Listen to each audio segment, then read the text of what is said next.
Welcome to pro creative mind and pedagogy চ্যানেলে তোমাদের সকলকে স্বাগত।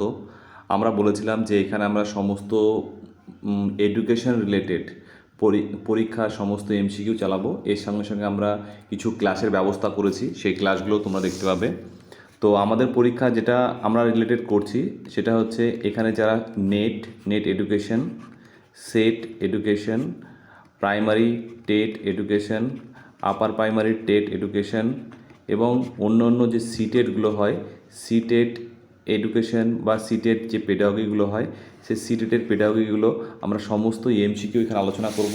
এর সঙ্গে সঙ্গে যাদের ক্লাসের দরকার আছে, তোমরা ভাবছো যে আমাদের কিছু ক্লাস হলেও ভালো হতো, তো আমাদের অবশ্যই কমেন্ট করে জানাবে, তাহলে সেই সমস্ত টপিকের ওপর আমরা এমসিকিউ করার ব্যবস্থা করব। তো চলো, আজকে আমরা কিছু শিক্ষণের যে উপাদান আছে, শিক্ষণের যে উপাদানগুলি আছে, সেই শিক্ষণের উপাদানের উপর আমরা কিছু এমসিকিউ টেস্ট করেছি। সেই উপাদানের উপর আজকে আমরা এমসিকিউ টেস্ট আলোচনা করব। ঠিক আছে, চলো আজকে আমাদের প্রথম প্রশ্ন একবার দেখে নিই। প্রথম প্রশ্ন হচ্ছে, শিক্ষণের অন্যতম প্রধান এবং প্রথম উপাদান কোনটি, যা শিক্ষার্থীকে কোনো কাজ করতে উদ্বুদ্ধ করে? একটি হচ্ছে মনোযোগ, দুই হচ্ছে প্রেরণা,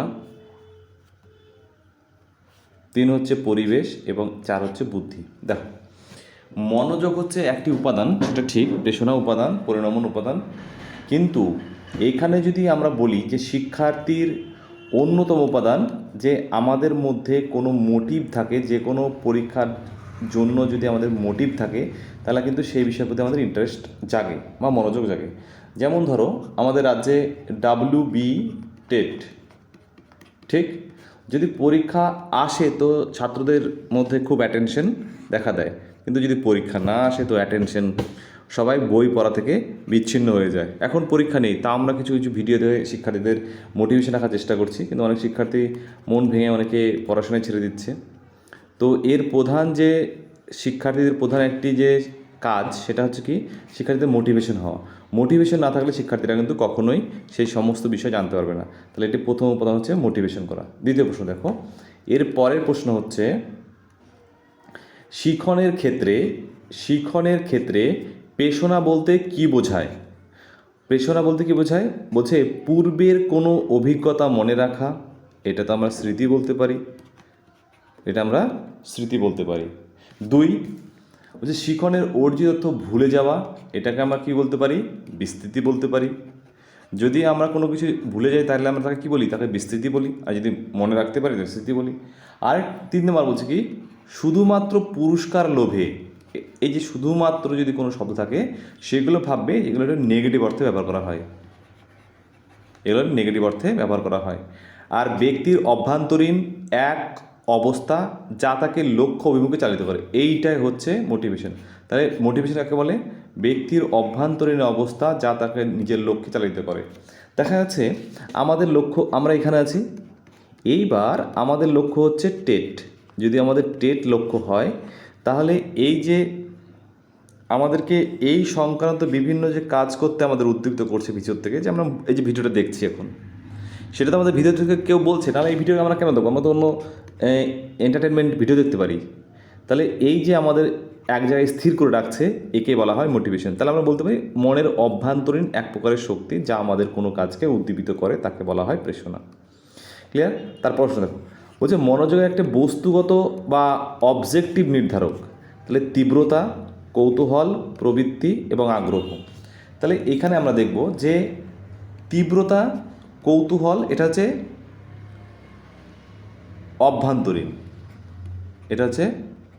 অভ্যন্তরীণ, প্রবৃত্তি এটা অভ্যন্তরীণ, আগ্রহ এটা অভ্যন্তরীণ।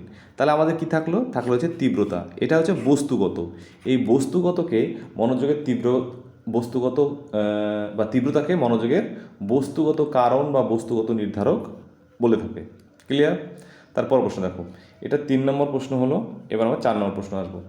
বলছে নিচের কোনটি শিক্ষণের ক্ষেত্রে পরিণমন এর সঠিক বৈশিষ্ট্য? কোনটি পরিণমন বৈশিষ্ট্য? এটি একটি অর্জিত প্রক্রিয়া, সারা জীবন ধরে চলতে থাকে না। এটা আমরা জানি যে পরিণমন সারা জীবন চলতে থাকে না, যে পরিণমন একটা সময় থেমে যায়। মানে পরিণমন একটি সময় থেমে যায়, যা সবসময় চলে না, থেমে যায়। এটি অনুশীলনের উপর নির্ভরশীল না, এটা অনুশীলনের উপর নির্ভর, এটি মানসিক পরিবর্তন, এটাও নয়। তাহলে এখানে কি হতে পারে, বলছে অনুশীলনের ওপর নির্ভরশীল নয়, এটা হচ্ছে পরিণমন। তাহলে পরিণমন কাকে বলে? পরিণমন হচ্ছে তাই যার জন্য কোনো অনুশীলনের প্রয়োজন হয় না, তাকে আমরা বলবো পরিণমন। ক্লিয়ার? তারপরে প্রশ্ন দেখো, তারপরে প্রশ্ন আমরা চলে যাব, বলছে শিখনের উপাদানের মধ্যে আগ্রহ বলতে কি বোঝায়? ইন্টারেস্ট কি? বলছে এটি ক্ষণস্থায়ী আবেগ, এটি শারীরিক চাহিদা, এটি কোনো বস্তু মনোযোগ দেওয়ার স্থায়ী প্রবণতা, যান্ত্রিকভাবে কিছু মুখস্থ করা। যান্ত্রিকভাবে মুখস্থ করাকে আমরা ইন্টারেস্ট বলতে পারি না। যে যখন আমরা কোনো বস্তুর প্রতি মনোযোগ সহকারে সেই জিনিস আমরা জানার চেষ্টা করি বা কোনো একটা বিষয়ের প্রতি আমাদের ঝোঁক থাকে, তাকে বলা হয় ইন্টারেস্ট। যেমন আমরা যখন পেপার পড়ি, পেপার পড়ার সময় দেখবে আমরা পেপারের সমস্ত পেজগুলো আমরা দেখি না, কিছু কিছু যেগুলো আমাদের ইন্টারেস্টের বিষয় আমরা সেগুলো দেখি। তাহলে এটা কি? এটা একটা মনোযোগের স্থায়ী প্রবণতা।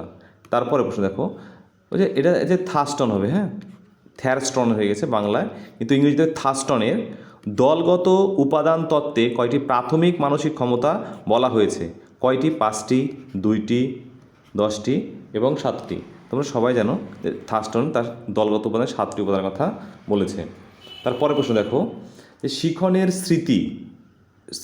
স্মৃতি কি? লার্নিং মেমোরি পর্যায়ে সঠিক ক্রম কোনটি? এখান থেকে একটা প্রশ্ন কিন্তু আসার সম্ভাবনা খুব থাকে, যে প্রথমে সংরক্ষণ করব, তারপরে শিখবো, তারপরে পুনরুদ্বেগ করব, না প্রথমে শিখবো তারপরে সংরক্ষণ করব তারপরে পুনরুদ্বেগ করব, না প্রথমে সংরক্ষণ করব তারপর পুনরুদ্বেগ করবো তারপর শিখবো। প্রথমে আমরা কী করব? সংরক্ষণ করব, তারপর আমরা কী করব? পুনরুদ্বেগ করব, তারপরে শিখবো। আর বলছে পুনরুদ্বেগ শিখন। তাহলে এখানে হচ্ছে প্রথমে আমাদের সংরক্ষণ, তারপরে পুনরুদ্বেগ, তারপরে আমাদের শিখন। ক্লিয়ার? তারপর দেখো, তারপরে প্রশ্ন হচ্ছে মনোবিদ স্পিয়ারম্যানের তত্ত্বে জি উপাদান বলতে কি বোঝানো হয়েছে? সৃজনশীল ক্ষমতা, বিশেষ মানসিক ক্ষমতা, সাধারণ মানসিক ক্ষমতা এবং অর্জিত ক্ষমতা। এখানে আমরা জানি যে স্পিয়ারম্যান যে জি উপাদান বলেছে, জি মানে কি? জি মানে হচ্ছে সাধারণ উপাদান। জি মানে সাধারণ উপাদান।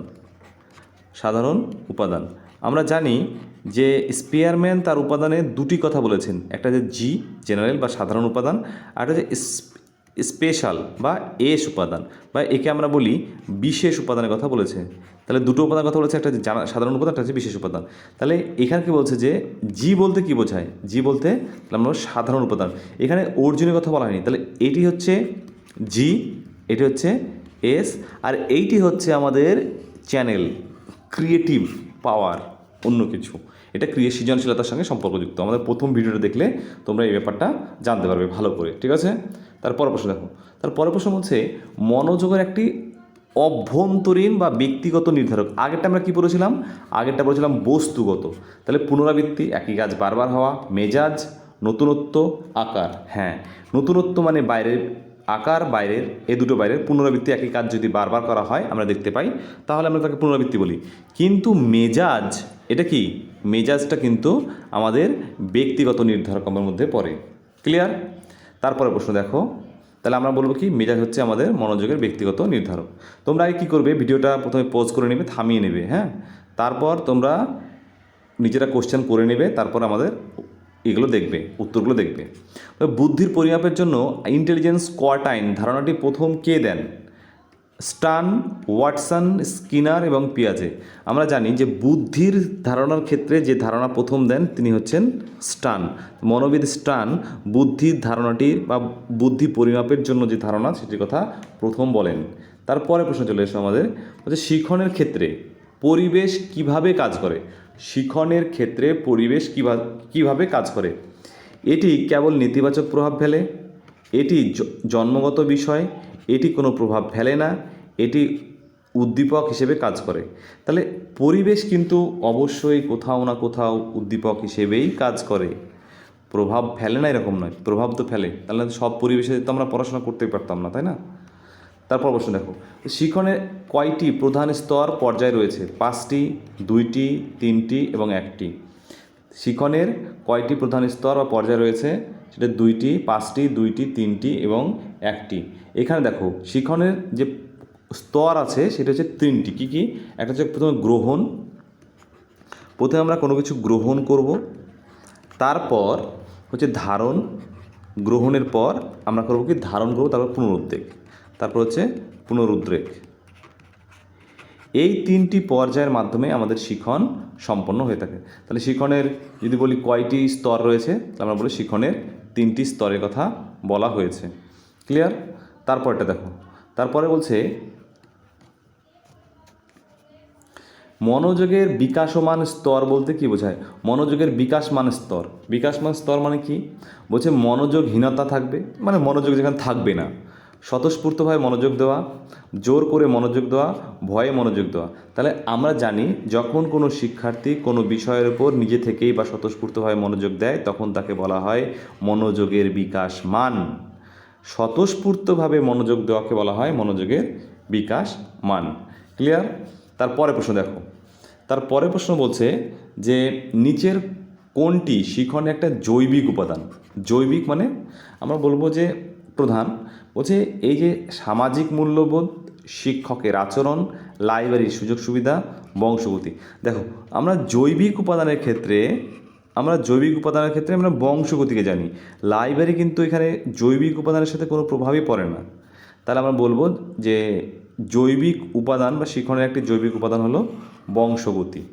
ক্লিয়ার? তারপরটা 16 নম্বরটা দেখো, কি 15 বাদ গেল নাকি, না কি ব্যাপার? 14 হয়েছে, এবার 15। হ্যাঁ, ব্রুনার এর মতে শিখনের কয়টি পর্যায় রয়েছে? ব্রুনারের মতে শিখনের কয়টি পর্যায় রয়েছে? 3টি, 2টি, 5টি এবং 4টি। আমরা জানি শিখনের মতে, ব্রুনারের মতে শিখনের পর্যায় হচ্ছে 3টি। ঠিক? তারপরে দেখো শিখনের ক্ষেত্রে পুরস্কার শাস্তি দ্বারের ধারণা পেশনার। পুরস্কার এবং শাস্তি এ দুটি পেশনার কি অভ্যন্তরীণ ধারণা? কোনোটিই নয়। অপ্রাসঙ্গিক ধারণা এবং বাহ্যিক ধারণা। দেখো বলছে পুরস্কার বাইরের বিষয়, শাস্তিও বাইরের বিষয়। যদি কিছু হয় যে পুরস্কার দেখে শিক্ষার্থীরা শিখছে, তাহলে সেটা হচ্ছে বাইরের কাউকে পাওয়ার জন্য শিখছে, তখন তাকে বলা হয় বাহ্যিক পেশনা। ক্লিয়ার? তারপরে প্রশ্ন দেখো, শিখনের পুনরুদ্বেগ নির্ভর করে কিসের ওপর? শিখনের পুনরুদ্বেগ কিসের উপর নির্ভর করে? সঠিক শিখনের ওপর, সঠিক সংরক্ষণের ওপর, ক্লান্তির ওপর, ভুলে যাওয়ার ওপর। দেখো রিকল নির্ভর করে কিসের ওপর? আমরা কেন রিকল করব? কারণ হচ্ছে সঠিক সংরক্ষণের উপর আমরা গুরুত্ব দেব। যদি আমরা কন্টিনিউভাবে সংরক্ষণ করতে চাই কোনো কিছু, তাহলে শিখন করতে চাই, তাহলে কিন্তু সঠিকভাবে ধরে রাখতে গেলে, সেগুলোকে সংরক্ষণ করতে গেলে রিকল অবশ্যই, মানে বারবার রিভাইজ দিতে হবে, নাহলে আমাদের কখনোই রিকল হবে না। তারপরে প্রশ্ন চলে এসো যে মনোবিদ ক্যাটেলের মতে বুদ্ধির উপাদান কয়টি? 120টি, 3টি, 7টি এবং 2টি। আমরা জানি সবাই যে ক্যাটেলের মতে বুদ্ধির 2টি উপাদান, একটা হচ্ছে তরল বুদ্ধি এবং ক্লাসিত বুদ্ধি। এই তরল বুদ্ধি এবং এটা খুব পরে পরীক্ষায়, খুব পরে সিটেটের ক্ষেত্রে অনেক প্রশ্ন এটা পড়ে যে ক্লাসিত বুদ্ধি আর তরল বুদ্ধির কথা কে বলেছেন। তারপরে প্রশ্ন দেখো, তারপরে প্রশ্ন হচ্ছে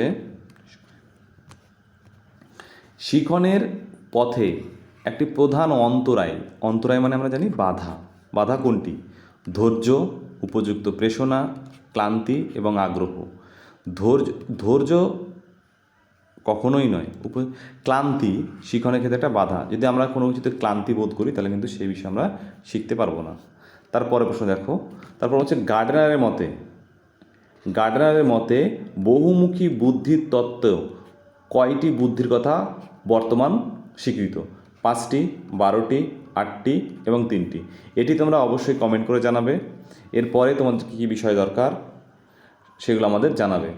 তো আজকে আমার ক্লাসটি আমরা এখানে শেষ করছি। সবাইকে অনেক অনেক ধন্যবাদ ভিডিওটি দেখার জন্য।